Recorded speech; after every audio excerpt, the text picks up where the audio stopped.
Assalamualaikum warahmatullahi wabarakatuh dan salam sejahtera. Nama saya Ashraf bin Azhari. Saya daripada kursus Falsafah Ilmu kumpulan K, dan bagi tugasan video untuk menggantikan peperiksaan akhir, saya telah memilih video yang bertajuk Perbandingan Falsafah Ilmu Barat dan juga Timur. Baiklah. Untuk falsafah pendidikan Barat dan juga Timur, pertama sekali kita lihat kepada pandangan umum. Baiklah, seperti anda boleh lihat di sini, perbezaan antara falsafah pendidikan Barat dan juga Timur.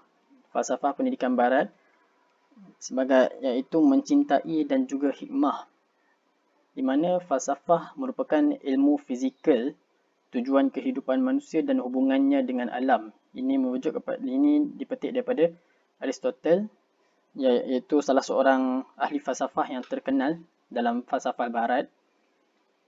Manakala falsafah Timur pula, iaitu ilmu sebagai garis panduan, dan falsafah pula sebagai panduan tingkah laku berdasarkan nilai-nilai abstrak. Baiklah, seterusnya ialah dasar falsafah ilmu Barat dan juga falsafah ilmu Timur. Jika dilihat di sini, falsafah ilmu Timur ialah dasar kesempurnaan tingkah laku manusia, yang di mana melahirkan manusia yang berfikiran sempurna serta berupaya mencapai segala aspek kehidupan. Ini merupakan salah satu cabang daripada falsafah Cina, iaitu Confucius. Manakala falsafah Barat pula ialah dasar kemampuan diri, di mana tujuannya ialah melahirkan manusia yang mampu menghadapi dan mengatasi masalah dalam kehidupan. Jika dilihat dari segi subjek pula, falsafah ilmu Barat lebih menekankan kepada kesusasteraan, sains, kemahiran asas matematik dan juga kemanusiaan. Manakala falsafah ilmu Timur pula lebih menekankan pendidikan moral, sejarah, kesusasteraan, sains sosial dan juga kemahiran asas. Jika kita lihat di sini, falsafah ilmu Barat terbahagi kepada dua, iaitu tradisional dan juga moden, di mana pada zaman tradisional, dua falsafah Barat yang wujud ialah perennialism dan juga essentialism. Manakala pada zaman moden ialah progressivism dan juga reconstructivism. Falsafah ilmu Timur pula terbahagikan kepada dua, iaitu India dan juga China. Juga terdapat falsafah Islam. Cuma dalam konteks ini kita menggunakan India dan China, di mana falsafah ilmu India terbahagi kepada dua, iaitu Hinduism dan juga Buddhism. Manakala China pula mengamalkan Confucianism dan juga Taoism. Baiklah, seterusnya ialah matlamat dalam falsafah ilmu. Bagi falsafah ilmu Timur, matlamatnya ialah melahirkan individu yang berkebolehan dan juga bermoral tinggi, serta menghasilkan individu yang menyeluruh dengan interaksi dan integrasi. Manakala bagi falsafah Barat pula, matlamat bagi falsafah tersebut ialah melahirkan individu yang mempunyai ilmu dan budaya asas dan juga menghasilkan individu yang bersedia menghadapi perubahan dalam kehidupan seharian. Bagi aspek konsep pula, falsafah ilmu Timur lebih menumpukan pencapaian kebijaksanaan dan bersifat penyampaian ilmu dan juga cara hidup yang betul. Selain itu, falsafah ilmu Timur juga mengekalkan struktur kekeluargaan.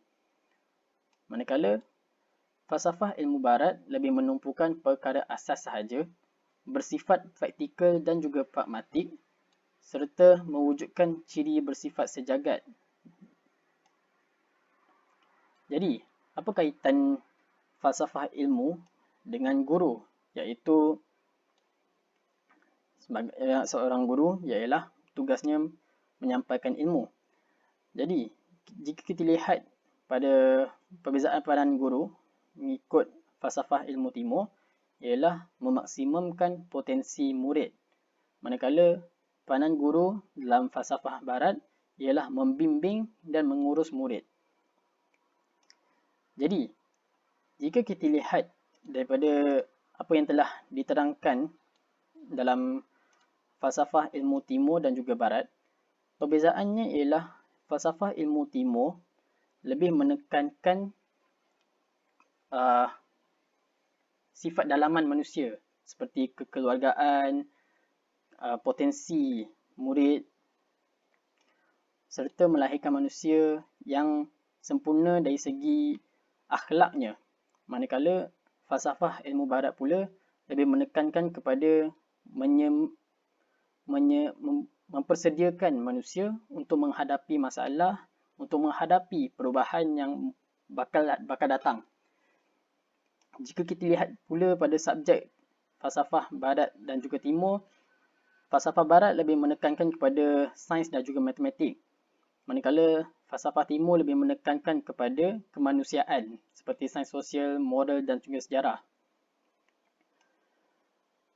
Jadi, apakah yang dapat dirumuskan daripada perbandingan ini? Pada pendapat saya, kedua-dua falsafah memainkan peranan yang penting dalam kehidupan kita sebagai seorang manusia. Kita tidak boleh menumpukan hanya kepada persekitaran sahaja ataupun kepada pembangunan materialistik semata-mata, dan pada waktu yang sama kita juga tidak boleh terlalu fokus kepada perkembangan diri kita sahaja. Ini bermaksud kita tidak boleh terlalu obses dengan mengejar kemajuan dari segi binaan, dari segi harta dan sebagainya. Dan kita juga tidak boleh terlalu obses dengan mengejar aspek rohani. Sebaliknya, kita perlu mengimbangkan kedua-dua aspek, iaitu dari segi jasmani dan juga rohani, supaya kita boleh mencapai keseimbangan serta mencapai kemajuan dalam kedua-dua bidang tersebut. Jadi sebagai seorang guru, tugas kita bukan sahaja menyampaikan ilmu, mengajar di dalam kelas, tetapi kita juga bertanggungjawab untuk memahami keperluan rohani murid dan juga emosi murid, seperti yang kita belajar dalam seperti yang kita faham dalam falsafah pendidikan kebangsaan, iaitu melahirkan pelajar yang seimbang dari segi jeris, iaitu jasmani, emosi, rohani, intelek dan juga sosial.